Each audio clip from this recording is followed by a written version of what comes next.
Smart English Idioms for Daily Use Part 1. Number 1. My way or the highway. Meaning, this phrase is like an ultimatum, which means you have to listen to me, like take it or leave it. It means, if you do not do things the way I want or my way, then you can just leave or not participate. Number 2. Cloud 9. In a state of bliss or happiness. Number 3.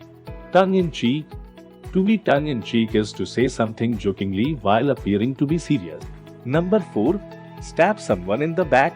Meaning, to stab someone in the back means to hurt someone who was close to us and trusted us by betraying them secretly and breaking their trust. We call the person who does this a backstabber. Number 5. Lose your touch. Meaning, to lose your touch actually means that you lose the ability or talent you once had when dealing with things, people, or situations. Number 6. Sit tight. Meaning, if a person tells you to sit tight, they want you to wait patiently and take no action until you hear otherwise.